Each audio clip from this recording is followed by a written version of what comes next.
Oh, we could do that. Yeah. Facts. First topic of today: Allen Iverson loses his $32 million Reebok trust fund. Damn. I don't know if you ever heard about that. Trust Nope. fund. Yeah, so you remember the questions Allen Iverson shoot with Reebok? Nope. Yeah. Okay, so he signed so I'll just read it from the article. Let's see. In a recent book titled Not a Game, The Incredible Rise and Unthinkable Fall of Allen Iverson, the author of the book, Kent Babb, revealed that Iverson made an agreement that his wife Tawana back in 2010 in hopes of keeping his marriage alive. That was centered around the trust fund. The post-nuptial agreement states that Iverson agrees to forfeit all of the $32 million he has violated the terms. Cannot cheat or have children outside of marriage, no physical or verbal abuse, must attend marriage counseling, must speak to the therapist about drinking and gambling problems, can never gamble again, must be home by midnight, must discuss any purchases over $5K. As I'm sure you already guessed that Iverson failed to live up to these terms, and Tawana filed the divorce petition and was awarded everything that was in the post-nuptial agreement. When the divorce became final in 2013, including the $32 million, and a surprising twist, before the divorce became final, Tawana agreed to give Allison half of the $32 million Reebok trust when he turns 55. So I guess that's not a complete loss. So basically, Allen Iverson, in a weird way to trying to save his marriage, filed those conditions, or he'll have to give up the whole $32 million of his trust, which he was supposed to receive when he turned 55. I don't know if y'all been following Allen Iverson, but Allen Iverson really hasn't been doing that great lately. I think they had him like homeless or something like that, like 4 or 5 years ago. They was posting videos of him outside, asking for money and shit like that. So, no, that's another one. That wasn't AI. That wasn't AI. I thought that was that was bro that played with LeBron then, huh? Yeah. No, I think they had AI out down bad too. He was like in front of a mall or something like that, and he was asking for money. It sounds like he doing all right now. Shit. We hear do.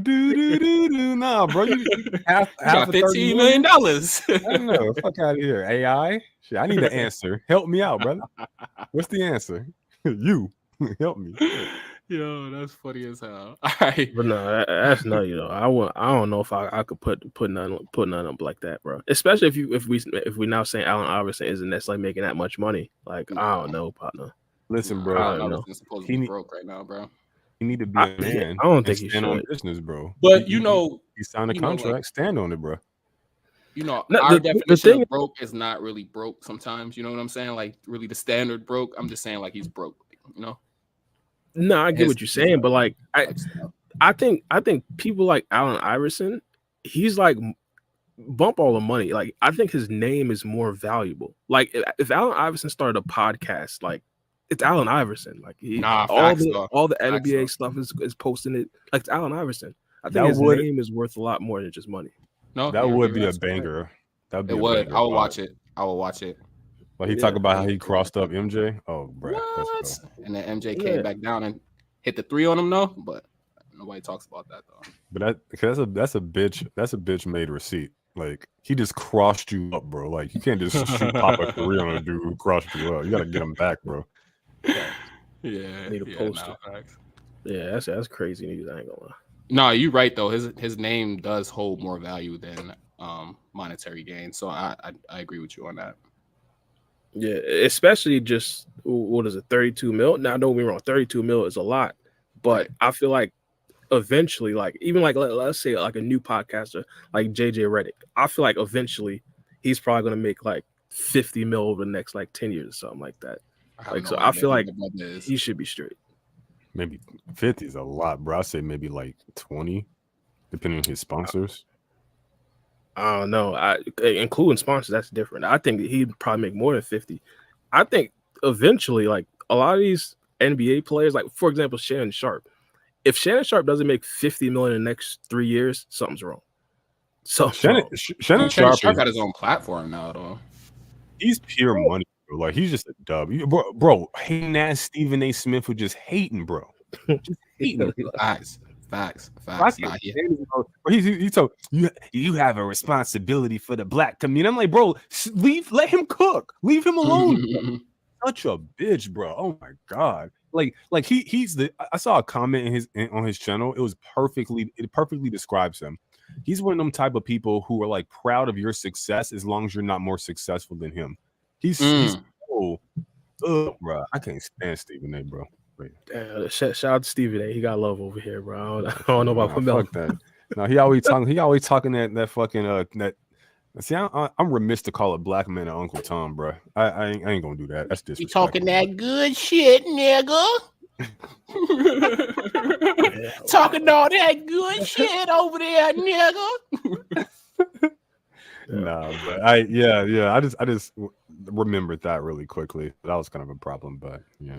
I see what you mean. So yeah, boo hoo for AI. Like I'll shed a tear for you, man, with your 15 milli. Like fuck out of here. Like he lucky he had a woman who gave him anything, bro.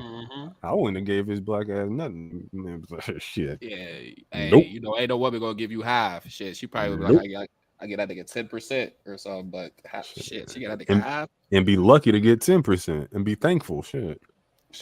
Hey, yo, well, let's get into some anime news though. All right, so we got Studio Period is only focusing on Bleach 1,000-Year Blood War. So this is some Oodie news, you know, some Oodie news, some Ood news. What am I gonna call it? Ood news or Oodie news? Some Ood news. All right, Oodie sent this to me actually. Studio Period is only focusing. Oh, sorry, Studio Period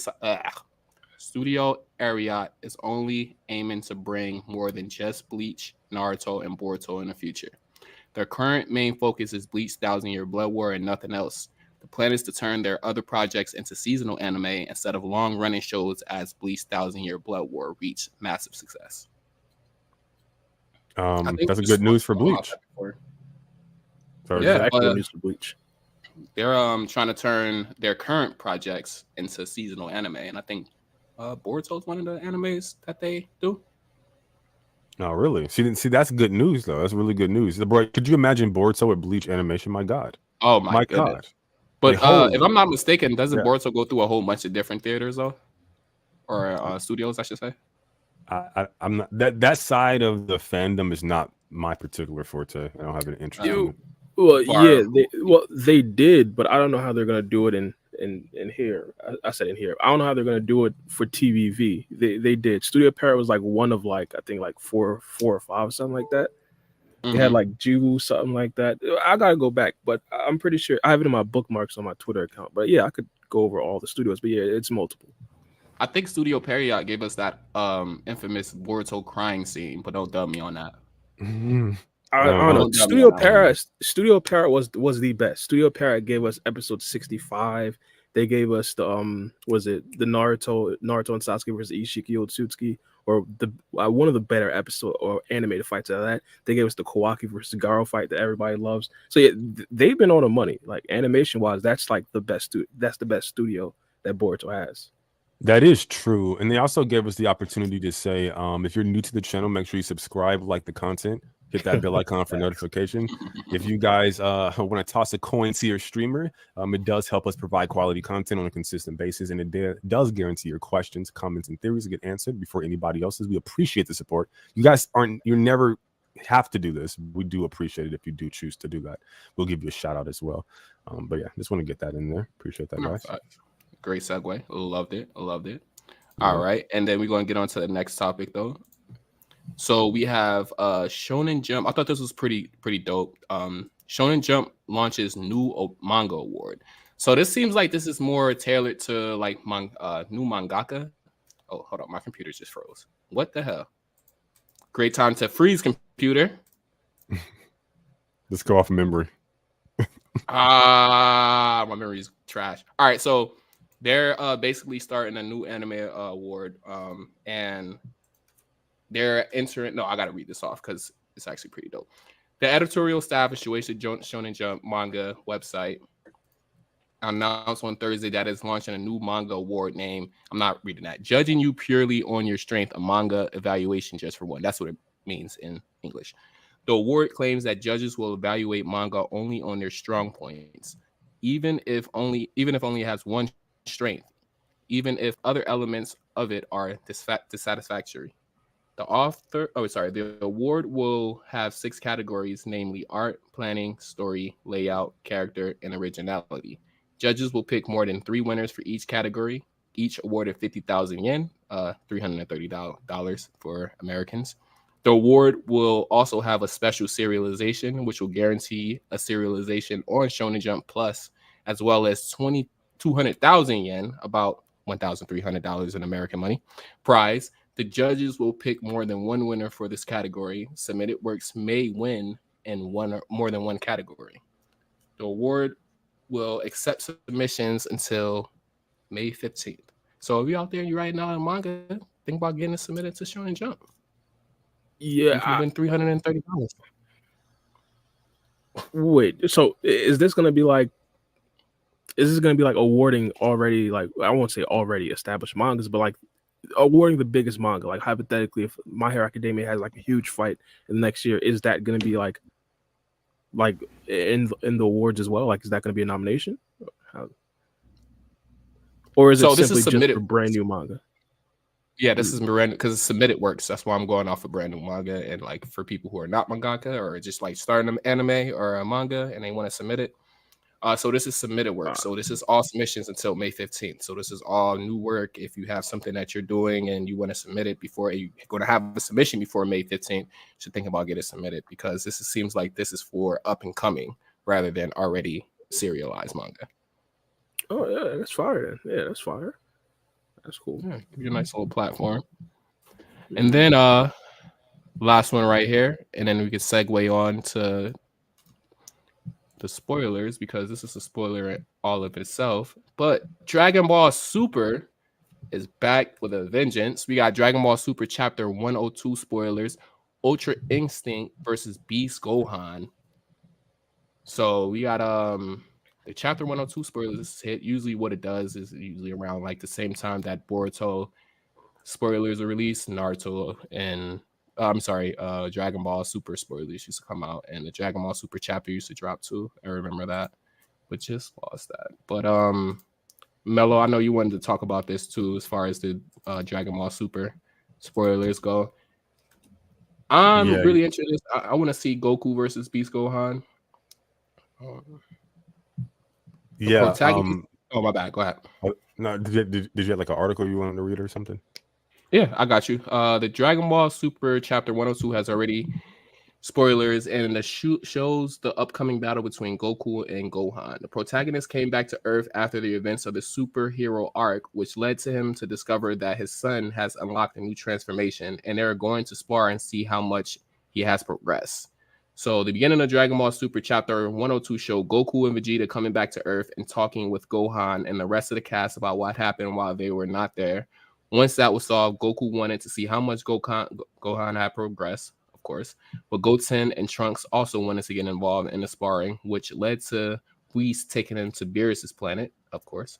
Some of the scans show Goten and Trunks fighting with Gohan, with the latter displaying how superior he is to the two of them. At the moment, Goku, Vegeta, Beerus, and Whis are watching as the two youngest Saiyans can't keep up with Gohan, as was the case during the vast majority of the last arc, which I didn't see.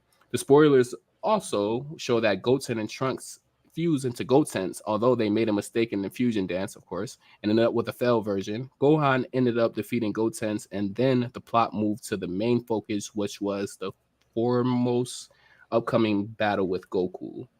Both Goku and Gohan begin to power up to the strongest transformations, Ultra Instinct and Beast Mode, respectively. Everybody involved is impressed, of course, with Vegeta in particular, noticing Gohan's new transformation and being pleased with how much he has improved in a short time. The fight begins, and both Goku and Gohan are shown to be in a very similar level, which is something that pleases both. Dragon Ball Super Chapter 102 also shows how much they have progressed compared to the vast majority of the people watching, with Gotenks being impressed by how powerful they are. Goku and Gohan are having a very good time while fighting, but remain oblivious to the mess they are making on Beerus' planet, much to the latter's annoyance, of course. However, the battle continues while Whis projects the rest of the characters with a barrier, even with someone like Broly realizing how powerful they are compared to them. So we get a little glimpse of Broly too in this chapter. Mello, did you see any of the spoilers? Sorry, my bad. I had to put on a sweater. I had to take off my sweater because I was hot. That's crazy. Yeah, we got a little bit of Broly. But the chapter was mostly like you just read. So basically, Goku shows up at the end of chapter 101, and he senses Gohan Beast's power because he powers up against like fodder humans for some reason. And then he teleports everybody, including the Red Ribbon Army people, to Beerus's planet, which is kind of funny because now the villains are there, like recording stuff. So now they can create like Cell Max 2 and come back with like God powers, like Big Brain Goku, of course, creating his own villains once again. But yeah. So like Trunks and Goten, like they're fighting Gohan. Gohan goes Super Saiyan, and then they fuse and mess up. They get chubby. And then he goes, I think Ultimate Gohan, and then like packs him, of course. They mess up and stuff. It's like comedy relief. And then Goku turns up, Ultra Instinct, silver hair. Gohan goes beast in a, no pun intended, well, maybe, beastly transformation. Like he has this dope, like he like puts his head up in the sky, it's like eyes, like he looks savage, like he just looks like a psycho. And then he just like powers up, his hair shoots up in the sky. And I was like, yo, this is kind of majestic, bro. That sounds sick. I'm not gonna lie. It looked raw as shit. And once he gets powered up, they start sparring, and like all of Beerus's planet is just like shaking, and then Beerus is pissed off because they're like destroying his world. And like they're like smiling at each other because, well, Gohan Beast is on par with Goku at his peak so far, it seems. And then like the chapter kind of ends off with like, yo, the battle's just getting started, so tune in next month on 103. But yeah, that's pretty much it for it. But it was great, man. Like I think we're still in the superhero arc. I think Geekdom 101 said that. And which is fine. I thought we were in a new arc, but it's cool. And they're just adding new context to it. But Gohan's been training. He's been training with Orange Piccolo and Piccolo. Maybe Green Piccolo. I assumed he got stronger. Piccolo, one of my favorite characters, so I'm always rooting for him. But Gohan Beast, I dropped like this power scaling video and stuff for the chapter, but I was like, damn. As soon as I finished like writing the script, Gohan Beast spoilers came out. I was like, well, now that I know he's been training, I can't really like put an estimate on how powerful he is. So that was kind of like inconclusive. But yeah, this chapter was pretty fun so far. So what's the characteristics of Beast Gohan? Because I ain't been really keeping up. I'm not gonna lie. I just see little things here and there. Like you said, he looks like a psychopath and stuff like that. So, well, I wouldn't say like silent, but he looked like he just like snapped, like right, like the panel kind of looks sick, but like his eyes kind of got like I do you have that panel by chance? I think Gohan was trending on X. Let me see. It's crazy that we gotta call it X. Yeah, at this point. I'm trying to see if I can pull it up on my end as well. Chapter 102 spoilers. They showed something of it. It is loading. What the hell?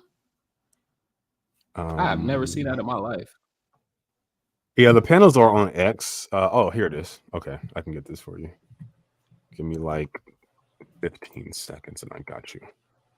Here you go. We're live.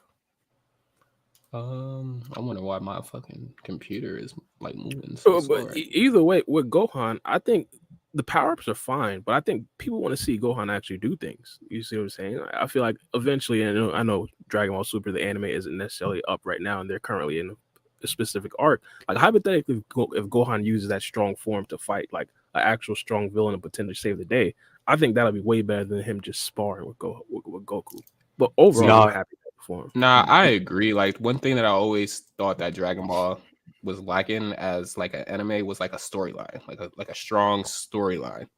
I think that's what it's lacking. Like all the power-ups and stuff are cool, but like you don't like the moral arc? It was cool. I sent it to you on Discord. That panel I was talking about. The moral arc was fine. The storyline to it, like it was that's what I'm saying. Like, yeah, I guess you can say that was a good storyline because they dragged what Goku's dad into it or something like that. So yeah, that's cool and all, but no, that's the granola arc. That's the granola. Oh, the granola arc. Yeah, the moral arc is kind of like the moral arc was before the granola arc. You're right. Yeah, like I like the moral arc because you have like this like new angel is introduced. Goku starts training to fully learn how to use Ultra Instinct at will. Like Vegeta actually does like training, like he's like meditating on these like on these spikes, trying to learn this like new technique. It's not just like, oh, let me train in a gravity chamber. No, like he goes to Yardrat where Goku learned instant transmission, and not only does he like kind of somewhat learn it, but he learns like like basically he can like split fused entities. Like Yeah. so he's like, yo, Piccolo, I could split like Nail, like Kame, I could split you apart if you want me to. And then like yeah, it's kind of funny. Though. Yeah, and then it's like he I forgot about that. so Moro's kind of like a play on like kind of Frieza because he's on Namek, but also like Demon King Piccolo from Dragon Ball. So he's like really dope. Like that arc is pretty sick. But yeah. Nah, it's like something I got to go back and reread then because I was reading it as it was coming out and it was monthly. So it's kind of like Boruto, like when you get a like monthly serialization. If you're not getting that animated back, you're not really that hyped about. I guess I don't know if I can put it that way. No, I feel you because for me, I watched it like by the time I started, sorry, my screenshots. By the time I started reading Dragon Ball Super, like the superhero arc finished, right? So when 101 came out, that's when I got into really reading it. I was like, oh, okay, now we're done with the movie stuff. I can hop in, and I just like last week I read all of it. Like I read well, not all of it, but I read like the Moro arc, the Granola arc again. And I kind of skipped superhero. I ain't gonna lie, but I will skip it too. I'm not gonna lie to you. Yeah, but I read those two arcs, and the Granola arc is good for fights, but the Moro arc I think is a really good story. You bring the Z Warriors in, like Tien Yamcha has like a really cool moment, cool fight. It's pretty sick. It's pretty sick. Yeah, I like this certain panel that you bring up as well. So he does seem like he snaps, and then like his hair turns white. That's kind of dope. Yeah, I sent you this other one too. Yeah, I pulled it up. Yeah, but yeah, he looked crazy. It kind of made it standing on business right here, bro. It's not even. This is the King transformation, bro. Yeah. I definitely see the Super Saiyan 2 influence though. That thing's heavy. Nah, facts. It looked like Teen Gohan, honestly. Yeah, it's like adult Teen Gohan. It's pretty sick. Yeah. It's actually pretty dope. Yeah, it's kind of like I think Gohan is like the ultimate like Mary Sue or Gary Stu. Like if you don't know what that is, or I'm sure you guys know what that is, or no? It's like two separate personalities. Nah. So basically, it's like this archetypical character that just gets handed everything, without kind of earning it. Yeah. So like so it's kind of like an insult or like a derogatory descriptor or term. But yeah, he just gets these like exponential increases in power just cause it's like Gohan. People like let him slide because like everyone wanted Gohan to really be him.